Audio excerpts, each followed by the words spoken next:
Hello दोस्तों, राधे राधे, जय श्री कृष्ण। दोस्तों, आज की इस वीडियो में हम जानेंगे कि भगवान कृष्ण को लड्डू गोपाल किसने कहा, इस नाम से पहली बार उनको किसने पुकारा।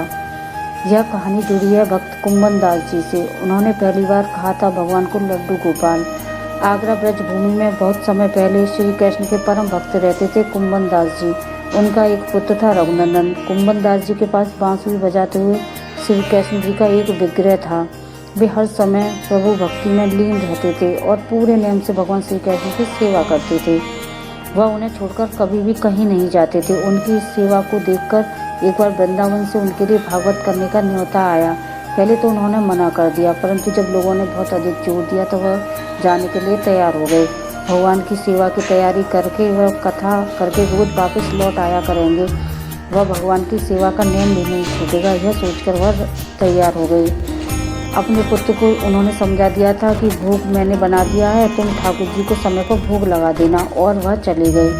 रघुनंदन ने भोजन की थाली ठाकुर जी के सामने रखी और सरल मन से आग्रह किया कि ठाकुर जी आओ, भोग लगाओ। उसके बाद मन में यह छवि थी कि वह आकर अपने हाथों से भोजन करेंगे जैसे हम सब खाते हैं। उसने बार बार आग्रह किया, लेकिन भोजन तो वैसे ही रखा था। अब वह उदास हो गया और रोते हुए पुकारा कि ठाकुर जी आओ, भोग लगाओ। ठाकुर जी ने बालक का रूप धारण किया और भोजन करने बैठ गए और रघुनंदन बहुत खुश हुआ। रात को कुंभन दास जी ने लौटकर पूछा कि भोग लगाया था। बेटे ने कहा रघुनंदन ने कि हाँ, उन्होंने भोग लगाया था। तो उन्होंने प्रसाद मांगा। पुत्र ने कहा कि ठाकुर जी ने सारा भोजन खा लिया। उन्होंने सोचा बच्चे को भूख लगी होगी तो इसने खुद ही खा लिया होगा। अब तो यह रोज का नियम हो गया। कुंभन दास जी भोजन की थाली लगाकर जाते और रघुनंदन ठाकुर जी को भोग लगाते। जब प्रसाद मांगते तो एक ही जवाब मिलता था कि सारा भोजन उन्होंने खा लिया। कुंभन दास जी ने सोचा कि शायद उनका पुत्र अब झूठ बोलने लगा है।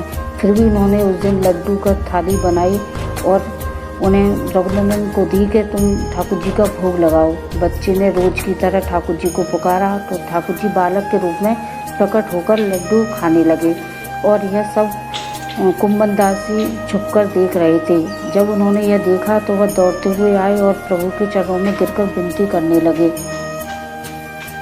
उस समय ठाकुर जी के हाथ में लड्डू था और दूसरे हाथ का लड्डू वह खाने वाले थे। उसी समय वह जड़ हो गए।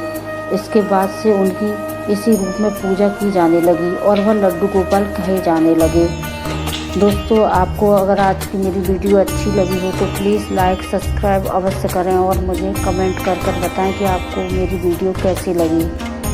Thank you. राधे राधे, जय श्री कृष्ण।